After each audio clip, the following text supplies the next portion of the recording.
and a song called Shine. All right, as promised, I know that this is the moment you've all been waiting for. We interview Wilhelm and Dwayne from Seance Room. Listen up. This week's interview on Rocket Reel. So right here on Rocket Reel, as promised, we are going to be interviewing Seance Room. We've got Dwayne and Wilhelm on the line. How's it going, guys? Hey, how's it? Oh man, you've got to love these conference calls. It's really cool. And it's a first for me, so yeah, I'm getting used to it. Alrighty, I tell you what, let's start with this. I think maybe each of you sort of introduces yourself and says sort of what you do in the band, and then we can go into a little bit of background about Seance Room. All right, cool. Hi, my name is Dwayne. I'm the guitarist, the vocalist, and also some instrumentation parts of the band. Cool. I'm Wilhelm. Basically the same as Dwayne, aside from the vocals, do guitars and instrumentation. Yeah, that's my role. Oh, that's absolutely amazing. Really, really nice to have you on air, guys. And maybe you guys can just tell us a little bit about the band, because you've just released an album which was actually released on Halloween, actually, and basically say that you are atmospheric doom, gothic metal, and death black hybrid. Tell us a little bit about that. Wilhelm, I think you can start with that one. Well, yeah, that's basically what we do. Me and Dwayne have known each other for more than half our lives by now, and we've played music before, and over the years we've discussed doing another project. And this style of music is something that we feel comfortable with doing. I think we both know each other very well from a musical perspective, so that's basically the grounding, and that's our background. So, you know, if you want to do something creatively, do what you do, or what you think you do well, you know? Yeah, the thing about Wilhelm and myself is musically we gel very well together. I would write a riff or something, and I would need some melody to accompany that, and he will just come up with something that fits it perfectly without me even asking how he should do it. It just fits perfectly. So the reason why we decided to do this is because musically we're very similar, but also very different in certain parts or certain genres, and that is actually a good thing for this band because it gels different genres into what is Seance Room at the moment. Nice. And obviously from the symphonic, sort of symphonic metal side, atmospheric doom, I mean, from influences and, well, I know you guys were both in Laconia, if I remember, and one of you was in Sacrificed. Yes, yeah, both Bilal and myself, we played guitars for Laconia. I was a backup vocals there because we had a chick doing the main vocals. And then in Sacrifice, I was the lead vocals, yes. Wow. So tell us a little bit about your influences from a musical perspective. I mean, I've seen, a lot of the sort of symphonic and this sort of metal comes from a classical background, which is fantastic. Yeah, basically from my side, I'm very much into the symphonic black metal, but I can draw a line between symphonic black metal and brutal black metal. I don't listen to stuff like Gorgoroth and crap like that. So for me, if it's got a nice melody to it, it's got a catchy tune to it, and it's got some meaning to it, then I'll definitely listen to it. Like, for example, bands like Cradle Filth, yes. Dimmy Borgir, yep. Agatha Daimon. And I also love certain Nordic bands, like, let's say, your Amon Amarth. Yes, yes. That kind of style. So for me, and also I'm very much influenced by a band called Hypocrisy. Oh, yes. So that's more it's called the Gothenburg style death metal, but also with the symphonic black metal. That's where my roots are. musically, but then also both of us, we grew up with Metallica and Iced Earth and your yes. Iron Maiden. We've got that classical metal background as well. I think from the symphonic side, it's something that we've just felt kind of supplements the existing music very well. So, like Dwayne's very much into his black metal. For me, it's predominantly doom nowadays, although I grew up with, in the 80s or in the 90s, it was thrash metal everywhere. But over the last couple of years, doom's resonated more with me. Bands like Paradise Lost, and there's a band from America. They're just starting to break now called Frail. Just really, really awesome, real atmospheric stuff. So that's where I draw a lot of my kind of influence from, and then adding the symphonic part just kind of adds a little. It adds some texture to the music, which makes it interesting to listen to. Oh, fantastic! Yeah, with the bands like what Wilhelm mentioned, the doom bands, and then also the symphonic black metal bands, they actually have a lot in common if you break it down, and that's basically what we did. We took the best of both worlds and we made Seance Room. Yeah, that's it's actually weird because you mentioned like way back then it was sort of thrash metal everywhere, and it was. I mean, now there are so many subgenres. It's actually not funny. I mean, it's trying to differentiate. To the person that doesn't listen to the sort of music, they can't really tell the difference. Yeah. Yeah, very true. It's actually become very saturated with the amount of genres you've got, but there will always be key genres that you can't put into how can I explain? You can't. It's got to be in its own genre, like Wilhelm said, the thrash metals, the death metals, the doom metals. They will always be in a genre of their own, but from that you will get your subgenres. But yeah, it's becoming very, very, very saturated, and sometimes it's cool, but it can get overcrowded. So, Seance Room, we're going to play a song called Daylight Fades, and this is currently, by the way, on the African Metal Top 20, which is absolutely amazing. And it's a privilege and an honor to be able to chat to the guys and play the song on the show. We'll be back with the interview straight after Daylight Fades by Seance Room.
So that was Daylight Fades by Seance Room, and that is currently on the African Metal Top 20. So yes, we have Wilhelm and Dwayne on the line from Seance Room. And my question to you guys is, well, first of all, tell us a little bit about the song Daylight Fades, and then maybe a little bit about the album. Well, fitting to the theme of the album being Seance Room, some of the subject matter is a little bit dark. Unfortunately, over the last year, I've lost a dear family member to brain cancer. And that is actually what... no, thank you. But yeah, that's what the subject matter of Daylight Fades is actually about. One of the last conversations we had was where he told me about these nights, which were pretty dark. So yeah, that's what the subject matter of Daylight Fades is about. It's really lovely to have it on the top 20. That's fantastic. It's a huge honor for us. But yeah, in terms of the self-titled album, we never really had an idea to go with a subtitle. The idea, well, just to come up with the name Seance Room was a mission in itself. I'm sure. But, you know, the idea was always to just release the first album under that moniker. That would be it, Seance Room. This is what it is. That's the main idea. You know, it kind of encompasses what the whole record's about, the sound of the band, the approach to the subject matter, all of that. So it didn't really feel fitting to give it a subtitle or an album name aside from just Seance Room. This is it, you know, wave the flag kind of thing. And for you, was it pretty challenging? I've seen sort of behind the scenes of, for instance, Epica, when they did the full-on symphonic metal song, because their guitarist wrote all the symphonic score, and that it was absolutely insane to watch. So was this a major challenge for you guys? I won't say it's a challenge. It's definitely an experience, as this was self-produced and self-recorded. We both made sure that we put some money into our home studios, can you say, just so that we can bring out almost studio quality production. And then we had a good friend of ours who's brilliant at mastering. Michael, he also mastered what's that band called, Wilhelm? Raptor Baby. Oh, Raptor yes, Baby. yes. He mastered their album, and they actually won an award for that album. So we thought it's just fitting. He's a friend of ours, and he was very much keen on jumping on the wagon and be part of this. And obviously, after we did all the recordings and the mixings and everything, we gave it to him, and he just went with it. He did an absolute great mix and master. I'm very grateful for his input and his help as well. So it was a 2-man cart, but it became a 3-man cart eventually. Wow. Michael was sometimes more excited about the project than we were, which I'm sure which we both really appreciated.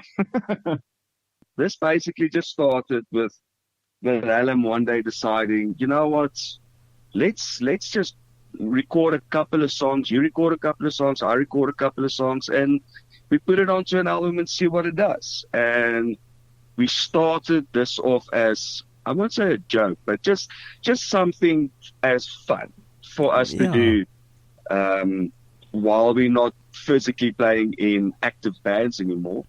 And after the first song, we realized, listen, this is becoming serious. Let's do something that we can be proud of. And nice. Almost a year, I think it's more than a year later, we came up with this. Well, I must say that the quality, the sound quality, the production quality is absolutely amazing. I didn't even know that it was from a home studio, and seriously, really amazing. Well done, guys. Yeah, thank you very much. I really appreciate it. Thank you so much for that. You see, the thing in today's music industry is there are so many bands out there that's actually doing it at home. I mean, Hypocrisy, he's got his own studio that he also just started by, buying gear as he went along to open up his own studio. It's the problem with South African studios is we only basically had one big metal recording studio that could actually do this kind of productions, and that was JP De Stefani from Bishop Studios. Yes. Unfortunately, he passed away, and he was the needle in the haystack, and there's not many other recording studios that will actually do this kind of thing and actually take it on. They would just say, no, sorry, it's not what they do. So we're very limited in South Africa when it comes to professional studios. Yes, no, I actually wanted to thank you for, speaking to the quality of the production. It's something that we really focused on. The record was actually completely recorded in February already. At that point, all the vocals were done, everything was done, and we were ready to roll. And there were a couple of, I'm not going to call them false starts, because there were people behind the scenes that were, batting for us and trying to help us get this over the line. But from our perspective, we were always, more focused on this. And when we release this, it needs to be as good as we can possibly get it. Yes. I'm not saying it needed to be the next Andy Sneap / Bob Rock Metallica Black production level, but at least get it as good as we possibly can, where we feel comfortable within 5 years or 10 years from now, we're still proud of what we've done. So, yeah, that also explains I'm not going to call it production delay, but the album basically standing still for a whole bunch of months until we were completely happy with it. But that's really important from an album side, and from that you look at, obviously you want to reference your influences, so you want to get as close to that sort of production. You take little bits from each of the influences, like you said. But also, Dwayne, you mentioned the studios, and I totally agree with you there, because there are not a lot of, I know a few metal producers, but to be able to produce to that in I would say a normal the normal people's studio, I'm going to get lynched for that one, I know, but it's actually very difficult if the engineer and the don't understand the music or know. I mean, to give you an idea, I've recorded a Zimbabwean gospel band, and it was very difficult because I actually had to bring in Zimbabwean producer, because the way that their entire band follows the hi-hat and the guitar, the kick and bass don't even feature as a rhythm section, so that for me was very weird. But I know it's difficult for someone that is in the pop and R&B genre to do that, and this is also what I tell a lot of bands, is to find someone that actually understands your music and listens to your music, and shop around. Exactly. I couldn't say it any better. It's exactly what it is. And the thing is with Michael is not that he is big into this heavy metal, but he understands it. And what he did for the Raptor Baby album, we wanted the same quality, but in our own style. Obviously, not copying nobody, but in our own style, that can bring sounds through music the way that we wanted it to sound like in our heads to an actual physical song. Wow, that's fantastic. Is there anything else that you guys would like to add or like to chat about? Yeah, I think from we're speaking about record production now. And I think what I really appreciate, considering the amount of time between Dwayne and myself we've spent on it, is since the album's now been living in the world for a week or two or however long, a bunch of people have reached out to me asking how we did the guitars. And, I remember Dwayne and myself ping-ponging ideas back and forth in terms of, the specific tones that we're going for. Mm-hmm. But I found that quite, I'm pretty proud of what we've achieved, because the rhythm guitars themselves don't sound, and this, some people may think this is a negative, I don't think so. but it doesn't sound like most modern metal guitars. It sounds different. That's also what I picked up, and it's solid. That's the only way I can sort of describe it. Yeah, the thing is with, like Willem mentioned now with the guitars, especially in the metal genre, because there's so many bands out there that do sound similar, you got to stand out some way. Whether it's the melodies or whether it's the way that you compose a song or whether it's the way that your guitar sound like. But I mean, take Metallica for an example. They've got a distinct sound that when you hear their guitars, you know it's Metallica. Yes. And we didn't want to sound like any other band out there, even though we are influenced by other bands, a lot of international bands. We didn't want to sound like them. We wanted to sound like ourselves. So we took some time in getting the guitars exactly how we felt it needs to sound like. So yeah, it took some time, but we managed to do it. I must say, being in the music industry and also from a radio perspective as well, it's actually weird because when I get asked, listen to this, what do you think?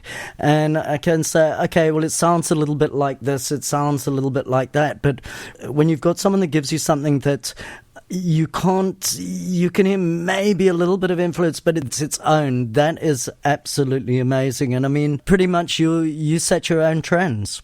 Exactly. Yes. Yeah. Well, we try. Yeah, that's very true. I mean, I always go back to this reference at a time, you know, when In Flames just really exploded in their Clayman era. Everyone was going for that Gothenburg guitar sound. That's specifically. it, yes. The Clayman guitar sounds famous. Nowadays, it's the more genty sounds big now. A lot of bands use that kind of production style. And for us, it was more like, look, what do you want this stuff to sound like? And that's what we wanted to sound like. And by extension of what Dwayne's, you know, has sung Michael's praises a lot, he's been completely open, not once making... You know, he was very, very cool and open-minded regarding the vision that we had for the final production of this record. That's fantastic. Yeah, it's been an absolute treat. Oh man, that's absolutely amazing. And anything you want to say to your fans out there? Yeah, from my side, just a big thank you for those who have picked up the physical discs. I know it was a limited edition, but thank you for that. And for everybody who's downloading it from their respective platforms like iTunes or Spotify, a big, massive thank you. And also for all the international fans that we have picked up in the short time, I would really like to say thank you and much love and respect. Fantastic.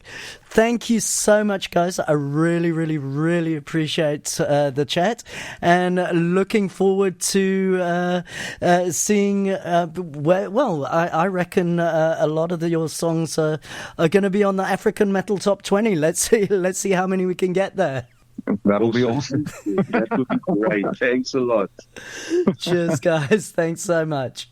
Cheers, man. Yes, take care. Bye-bye. Hi, I am Dwayne. And this is Willem. And we are part of Seance Room. And you're listening to Rocket Reel with DJ Squeek.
Okay. Man, what a band. Seriously, Seance Room out of South Africa. Absolutely phenomenal. Phenomenal. And such awesome dudes. Thank you again so much, Wilhelm and Dwayne, for the interview. And seriously, you guys have to enter for the Battle for Wacken. The entries are not open. I reckon you guys are gonna seriously make a dent in South African metal. I just know it. That song called Drowned in Darkness, and obviously before in the middle of those the interview, a song called Daylight Fades. Absolutely incredible.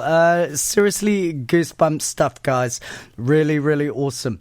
Just a quick shout out to Martin listening in from the UK.